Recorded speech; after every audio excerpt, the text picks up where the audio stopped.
యాత్రికుని ప్రయాణము John Bunyan మొదటి భాగము. క్రైస్తవుడు నీవు దాటి వెళ్ళిపోవుట తాను చూచినని ద్వారపాలకుడు నాతో చెప్పెను.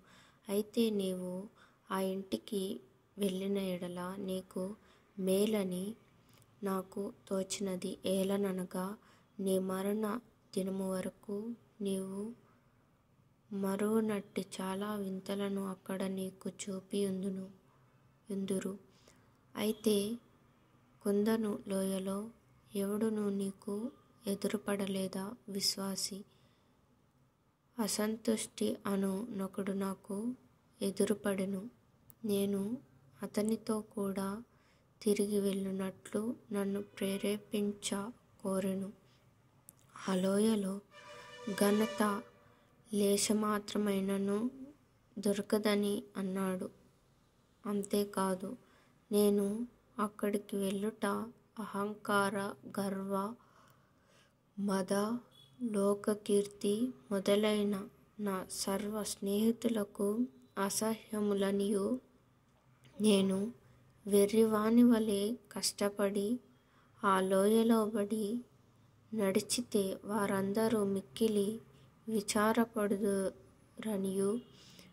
నాతో చెప్పెను. క్రైస్తవుడు అందుకు నీవు ఏమని ఉత్తరమిచ్చితివి? విశ్వాసి వాడు చెప్పిన వారందరూ శరీరరీతిగా నాకు సంబంధులై యున్నారను మాట నిజమే గనుక న్యాయము చూచిన నేను వారికి బంధువుడనైయున్నానని అనుకొనవచ్చును. అయితేనేమి, నేను యాత్రికుడనైన తరువాత వారు నన్ను తృణీకరించి విడనాడిరి.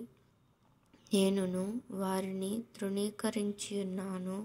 కాబట్టి వారు ఎన్నడునూ నా జాతివారు కారని వారిని ఎదుర్కొనుచున్నానంటిని. అంతేకాదు, నేను ఘనతకు ముందు వినయము, నాశనమునకు ముందు గర్వము కలుగును. గనుక ఆ లోయ సంగతి నీకు తెలియక తప్పుగా దాని గూర్చి చెప్పితిని. కాబట్టి మనము ప్రేమించతగినదాని నీవు ఎంచిన ఘనత ఇచ్ఛయించు కొనుటకంటే ఏది ఘనత అని మంచి బుద్ధి గలవారు అనుకొందురో ఆ ఘనతనే పొందుటకు ఈ లోయలో బడి నడుచుట నాకు మిక్కిలి ఇష్టమని అంటిని. సామెతలు 18వ అధ్యాయము 12వ వచనము మరియు 16వ అధ్యాయము 18వ వచనము. Thank you.